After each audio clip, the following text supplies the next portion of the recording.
Hey guys, who we have out there? Anybody?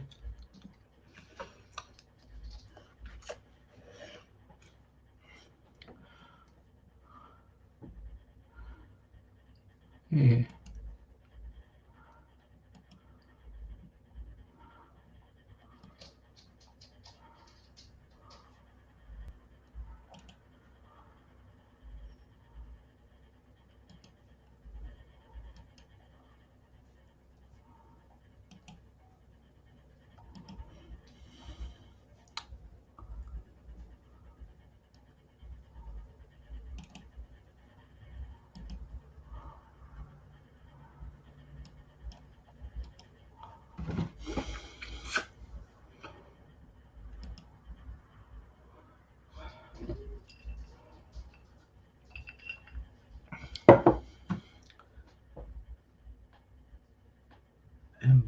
Uh, what I want to talk about a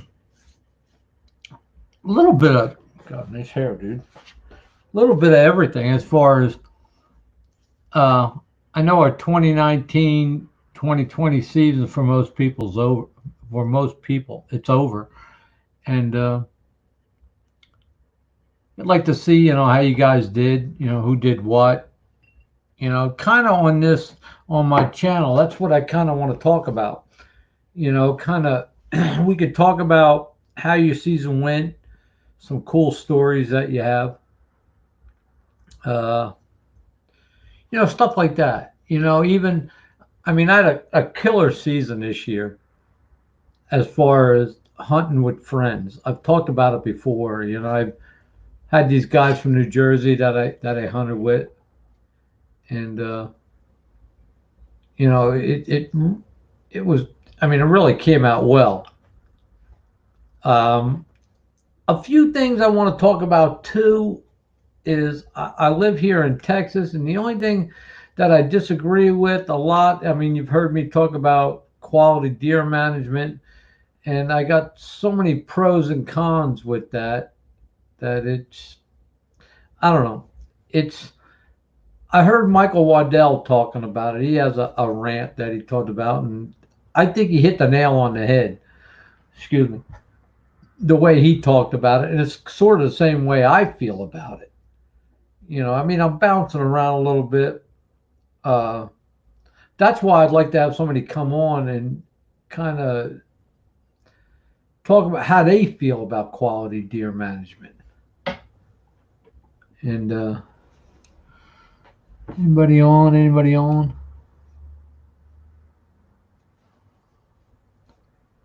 I need somebody to come on with me.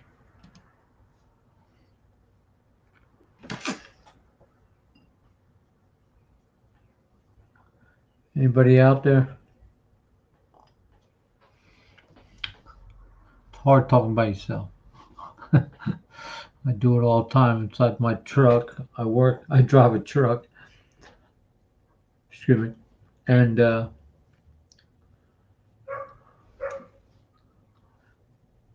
I hit my DAKY whitetails, bodies and bows on YouTube, and you should be able to come on. If you got a phone, either a phone or a computer, especially, I hope, with a camera, most of them do, you can go right on and we can have a pretty cool conversation. I did it one time with another guy, and it was pretty interesting. I mean, he was real adamant about, uh,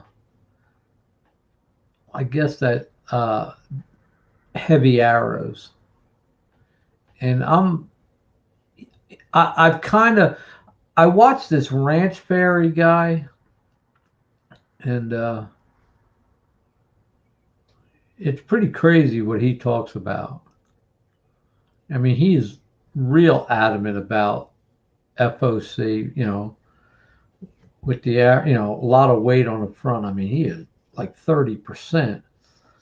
And he's, I mean, he's so adamant about it. He thinks basically what I shoot, and probably a lot of guys out there are shooting is a joke. But, a lot of us are killing. I got a friend of mine, this guy Stan that I hunted with. this past year, and he he does carry a little bit heavier of an arrow. He shoots a Rage with a little bit heavier of an arrow, a lot more. I guess he's shooting in the mid to high 400 grain between arrow, broadhead, and the whole setup. And he shoots a full metal jacket, which this Ranch Fairy thinks is a joke. And I talked to another friend of mine, this guy Trey, chasing times across state lines. You can check him out. He's on Instagram, YouTube, Facebook. He's got a pretty good channel. You can check him out. And he was talking about the full metal jackets too, and I could kind of see his way of thinking. And that's what I like about this, because you could kind of get everybody's input. And even though you might disagree, but if they have a good argument, they got a good argument. And he does with that. Uh, it's a carbon arrow wrapped in aluminum. It's basically aluminum carbon. And his theory is that once it bends, it has a tendency to stay bent because it is wrapped in basically metal. And I can see his point. I don't know if it's true or not. I don't know. I've never tested one. But I mean, I'm sure my buddy Stan would argue that fact, because he shoots a full metal jacket and he loves it. He shoots because of the weight. But this Ranch Fairy guy is saying basically beef up your arrow, shoot a stiffer spine, a real stiff spine. He's shooting like a 300 spine arrow, which is real stiff, especially out of a 60-pound bow. I shoot like a 340 or a 350 out of a 70-pound. And he's saying that's way too whippy and, flapper. He describes like a flapper on a toilet. That's his theory on this whole thing. So it's, I mean, I know everybody's got their own theory, and I'm not gonna dispute it. I mean, if it works, it works. But I think what we're getting into here, and a lot of this is we're making it too complicated. I mean, this is really getting crazy now. I watched that Knock on Archery. I forget the guy's name. I'm sure everybody knows who it is. And he really complicates matters. I mean, I hear him setting people up, and I'm not saying it don't work. It obviously works. I mean, if you fine tune it to that point, yeah, I mean, it will work. I mean, I look at it like he is describing a Ferrari, and we're basically driving F F-150s, F-250s. I'm saying that because that's what I have. And yeah, I mean, a damn Ferrari is gonna pew, man. It goes down the road like a missile. But the damn F-150, F-250 goes down the road too. It might not be as efficient as that Ferrari, but it does the job. And that's what I look at. It does the job. And that's why I have a hard time when these people talk about certain things. It's like, it's sort of crazy. I'm just seeing what my son sent me a text. Just real quick, hold on a second.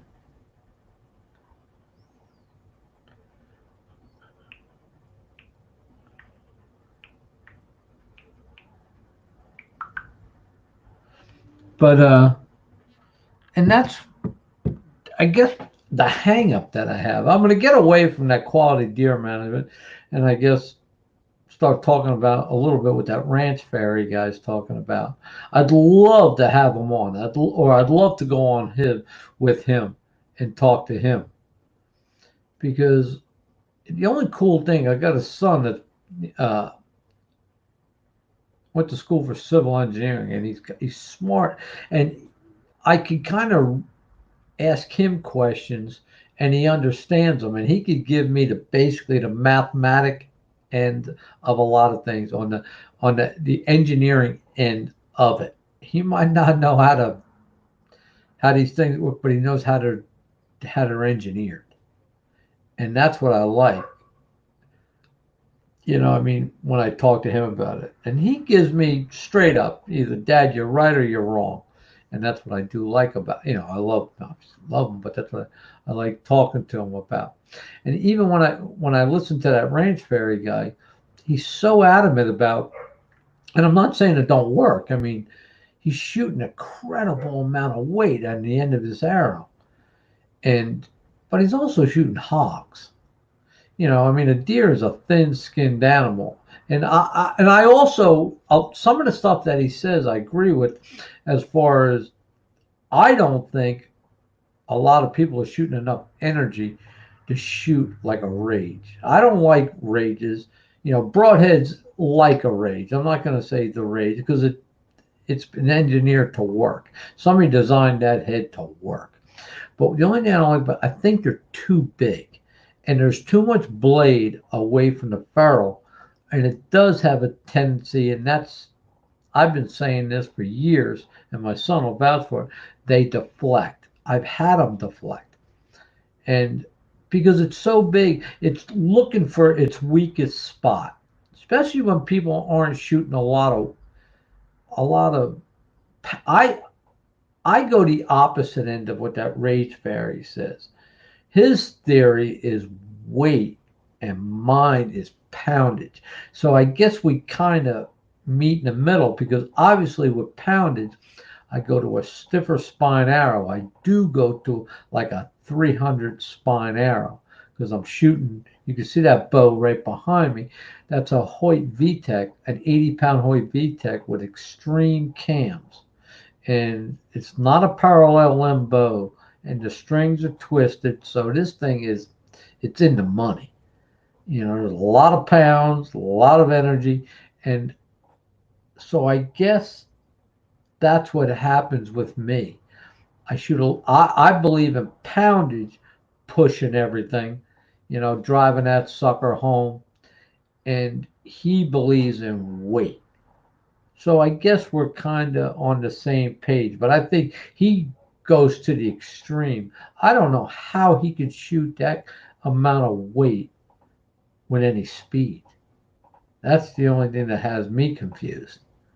I don't know where. I mean, that's a lot of weight for not a lot of poundage. I think what he's describing, if somebody was shooting an 80-pound bow, man, they'd have a killer. It's like a 300 Win Mag, but you're trying to shoot a 180 grain bullet with a 22 250 casing. That's what I see. You don't have a lot of bow behind it, but you got a lot of arrow on it, and I don't know how it works. I've never, obviously, I never, but I'd love to talk to him about it. Hopefully, I'm going to shoot him a message or something. I'd love to get on his page or him to come on with me, and so we can really talk about this thing. It would be interesting, and that's kind of where I'm at. And as far as the quality deer management, I'd love to have somebody come on and voice their opinion on their end of it, because like I said, far as that, I think it should be, if you're hunting with a club and it's a club rule, you all agree to a certain size deer, what the criteria is for shooting the deer on your property. That's all well and good, but I disagree when the state or the government, whoever, determines what you have to kill. If I'm on public land, if I paid, and especially here in Texas, if I hunt public land, it costs me more money. If I hunt the Sam Houston Wildlife Preserve, it costs me more money to hunt that. There's certain things I can't do. I can't bait on it. I could be hunting the border of it, and the other guy across the fence over there or the other side of the line, these posted signs, he could be baiting like mad. It's illegal. I can't. So already I'm in a, you know, it's harder for me already. I don't. He has the advantage. Then you start going to size of the deer, when you could shoot those, when you can. There's so much that falls into it that the state dictates what you have to do, and that's the part of it I disagree. If I bought that license, and people will say, "Oh, if you shoot the small ones, they don't get big." I mean, obviously you're right, but whoever said that small deer was going to get real big anyway? Does he know? Does anybody know? I mean, I'm 5'7", 165. If I eat protein till it comes out my ears, if somebody comes every day, if Amazon Prime brings a box of perfect food, I will not be 6'4", 290. I mean, I could get to 290 and just get fat, but I'm not going to get to 290 and be healthy. And that's what I'm saying. It's genetics that's doing that. So, but getting past that, or not getting off track, who says you have to shoot big deer? Some people want to, and that's great. If you let this small deer walk and you're hunting in your area, you got a good chance maybe next year he'll come back. But if he walks off and somebody else shoots it, that's the luck of the draw. And that's the way it's always been. But all of a sudden it became where you got to let them walk, so they got to get bigger. And there's some people that don't have the time to let them walk. I mean, if that, as we call him, scrub buck walks past this guy and he only has a couple weekends to hunt, or he took this vacation, and that's the deer that stepped in, he should be allowed to shoot it. Who's to tell him you're not? If that spike steps out, who says that 3-pointer steps out? Who has the right to say he can't shoot it? That meat going in the freezer is just as good as that 8 or 10 pointer, probably better. If you're looking at the meat end of it, your younger deer are better. I mean, if you're going to argue the fact of, you know bigger deer, more meat, well, let me tell you something. Bigger deer, gamier meat. When I was growing up, my next door neighbor was a butcher. When I shot, a 60-pound doe, he was like, "Now that's a good eating animal. That's the ones you want." And he would tell me, my mom, my father, my mother, and my father would tell me, "Go out and get another one. Go get another one just like that." It'd be the color of this shirt, the meat. And when we ate that, it was good eating. Don't be wrong. I've had some big deer, and they weren't bad either. But if you're gonna argue the fact of quality deer management, and you are eating them, and part of your quality deer management is table fare, that deer to be eaten size the rack. Because the last time like people say, you can boil them antlers all day long and they ain't getting any tender. So I don't know. It's there's a lot to it. So I'm going to try to do some more streaming through at least every Sunday and one during the week right now. I haven't figured out when, like maybe I go on a Wednesday. Anybody watching this, if they're interested, either getting on with me or me getting on with them, because I've been doing this a long time, and God, I got my way, and I love not arguing my point, but yes, arguing my point, and I got some good reasons, and so I'd love for you to, change my mind or let me change yours. I'm not saying we got to change, I got to change yours, you got to change mine, but we could come to an agreement. And that's what I like. I call myself against the grain Al. A lot of what I see and hear, it ain't me, and it works. Killed a lot of deer, seen a lot of deer die, like that Ranch Fairy guy. Again, I'd love to talk to him. I killed a lot of deer with these arrows right here. I guess he'll call these flexible flyers. Kill a lot of deer with. And it isn't like he talks about, I got to go find them. I've seen a lot of deer die right in front of me with this setup, with a 100 grain tip, you know, broadhead on the end, and this whole setup. To me, a lot of it is practice, practice, practice. You put this thing, it's a devastating thing with that broadhead.